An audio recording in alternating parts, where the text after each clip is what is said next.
For more on the U.S. election, we have in Monterey Spencer Critchley, who is a Democratic communications strategist and author of the book Patriots of Two Nations.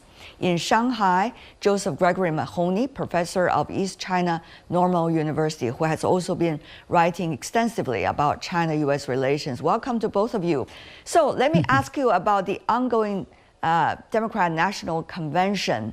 Do you see a more fractured Democratic Party or a more united one, given the drama about the role of Joe Biden, whether campaigning or not for presidency earlier? Mr. Critchley. Oh, I think a very, very strongly united Democratic Party. And Democrats are famous for their tendency to form factions and get into fights with each other about sometimes fine details of policy, often at the expense of winning elections. But that, I would say, is the opposite of the case right now. The transition from Joe Biden to Kamala Harris as the nominee has gone better than I think pretty much anybody expected. There was a great deal of fear that there would be a lot of chaos if President Biden decided not to run for re-election. But as I say, the opposite has happened. And I think actually that a lot of the credit can go to Donald Trump, who is seen as an existential threat to the future of American democracy. And that's one of the most powerful unifying forces for Democrats right now. Well, Mr. Critchley is a Democrat communication strategist, so one could argue he could be a little bit partisan, but to you, Professor Mahoney, tell me more about your assessment of the latest situation, Democratic Party, united or fractured? Well, I'm not a partisan for either of the two major parties, and so I can be a little more objective, I think, although I would concur with a lot of what Spencer has said. I think, parties tend to think like parties, and certainly at their conventions, and I agree that there was a concern that this could have been a chaotic transition. And certainly there is a desire to show that the party is united against what the Democrats do view as an existential threat. Whether or not most Americans concur with that or not is something to be decided in November.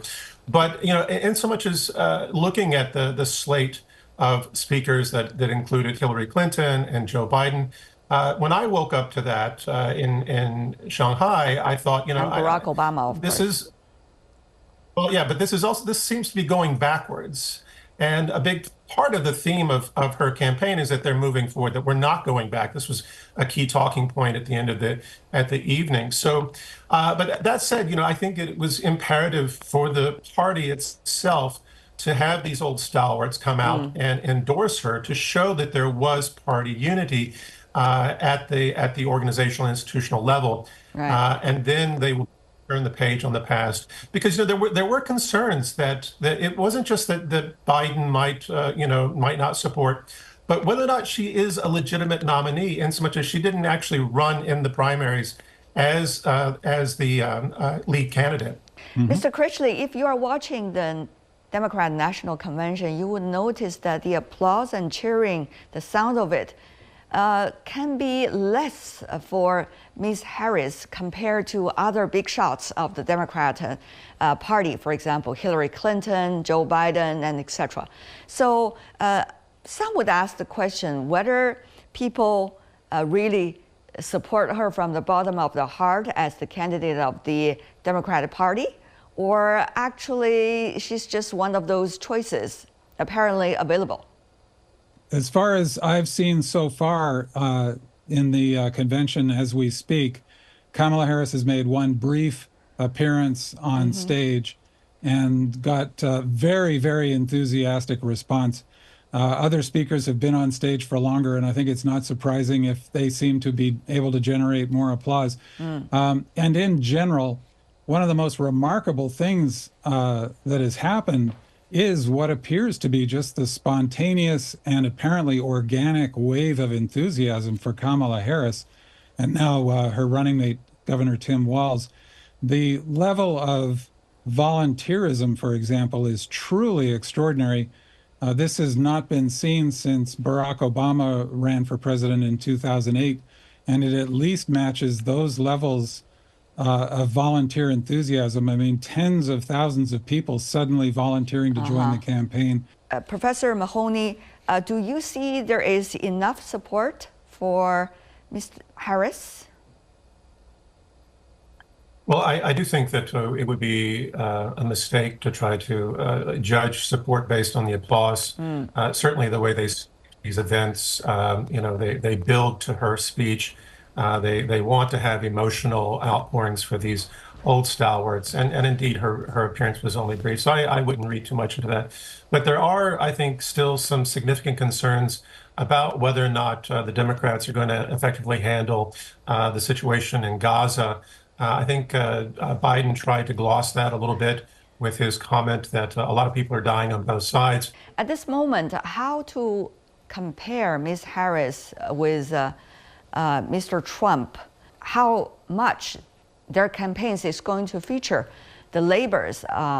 It's an interesting question. We see in the Republican National Convention, they feature some labor movements representatives.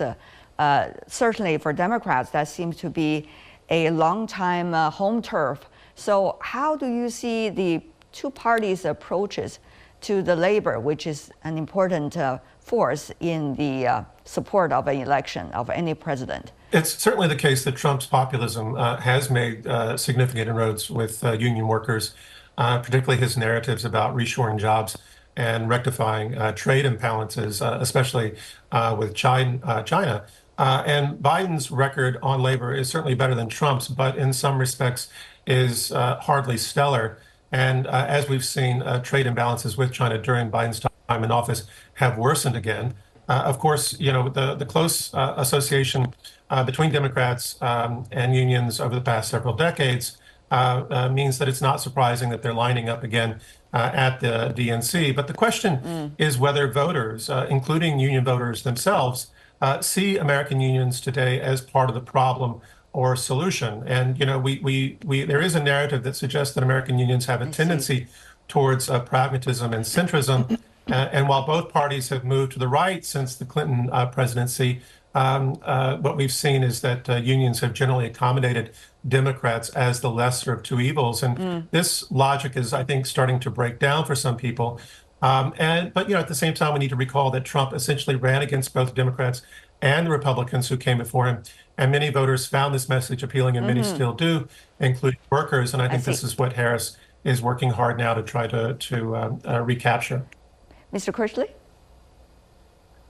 Yes, I think that there's a story that goes back at least to the 1960s of the Democratic Party gradually becoming alienated from its traditional working blue-collar base as the membership of the party, especially among the leadership levels and elected officials, has become ever more educated and ever more prosperous. And I think it's a fair critique of the Democratic Party that it became more and more of self-styled meritocracy that tended to see working people as a kind of a theoretical construct as opposed to their friends and neighbors who they actually knew and whose lives they could imagine more directly. I think that is, I think the party is beginning to recover from that fundamental mistake. I think it also explains a lot of the support for Trump and some of the puzzling results you see in elections.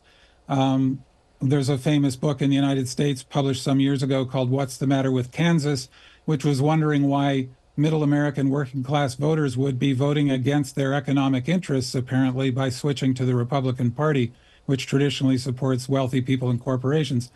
But what was happening in many ways was a cultural split where the economics might argue in one direction, but this cultural split was tending to alienate working people from Democrats. I think, as I say, it's taken quite a while, but the Democratic Party has woken up to that and is starting to heal those rifts. Okay. Now, my final question for both of you, as we are seeing, well, the Democrat National Convention is ongoing. There's already conflict between the police and also the protesters outside the convention. Meanwhile, we also saw earlier the drama, extreme drama, going on with Donald Trump's campaign at the one of his speaking moments. So one would wonder how divided the country will be as both campaigns go along and more conflicts, whether verbally or otherwise, will mean for the U.S. Presidential election. Mr. Critchley. Well, I think this is a historic turning point for the United States. Measured one way, Americans are actually not particularly divided. When you conduct surveys of Americans about what their values are and what kinds of policies they support that support those values, their divisions tend to become far less dramatic, and there's a great deal more agreement than one would think. But with the breakdown is what I describe in what I call the shared reality that we've been seeing, and what I think is the cynical exploitation of media and messaging to make that breakdown even more radical. What happens is that people who would otherwise probably agree with each other, or at least be able to negotiate with each other, are encouraged to see each other as evil aliens with whom they have nothing in common and who are a threat to everything they hold dear. I think ultimately that's the challenge that American democracy faces right now, is can we build a truly pluralistic democracy, which is what America was always supposed to be, without a single shared worldview. Yeah. I believe liberal democracy makes that possible, but I think we're seeing just how difficult a challenge that is. Of course, that's a long-term question U.S. has to answer itself, but at the same time, how safe will the campaigns be? That's the immediate question probably people are watching all over the world leading up to November. To you, Professor Mahoney, your thoughts on this? Well, I do think that the country is highly polarized, and certainly, if we wanted to try to quantify that on the Republican side, somewhere between 39 to 44% is solidly behind Trump. Now, what that probably translates to is a much stronger and larger base of support, a Republican base for Trump than what Harris enjoys on the Democratic side, which may be more fractured. But I do think that Harris does have a very strong chance of winning more swing voters and certainly uniting the base. And so in this case, she may ultimately prevail. But I don't think we should diminish the fact that there is, let's say, an existential question in the U.S. about whether or not either country is, or excuse me, either party is able to formulate the sort of solutions that are going to lead the country down the right path in the longer term. Yeah. And I don't think there's a lot of confidence on both sides of that polarization that one or the other is capable of doing it at this point. I remember, Mr. Mahoney, last time when we were also devoting similar amount of airtime to the Republican National Convention discussion, we asked the question, I think it's fair to ask this question again when we're discussing the Democrat National Convention going on in the U.S., how safe will it be leading up to the election, and how the rest of the world need to be prepared for all scenarios? Well, I think one of the things that I keep getting asked is, okay, so who's going to, we keep having these new developments. Biden has a terrible debate performance, and then we have an assassination attempt, and then Biden gets COVID, and then he bows out of the race. And everyone keeps wanting an answer of, okay, who's going to win now? And I think the new normal is that you have to expect the unexpected. You have to expect that there's going to be continued disruptions. And this race is far from over. And this is in addition to the normal, October or November surprises that were always sort of built into these campaigns and certainly are out there lurking. So I think there's a lot more potential for disruption coming. And how we perceive that from the perspective of security, I don't necessarily mean that candidates are more likely to face assassination attempts, but this race is far from settled. It just started. Well, Joseph Gregory Mahoney, Spencer Critchley, thank you so much, gentlemen, for joining us.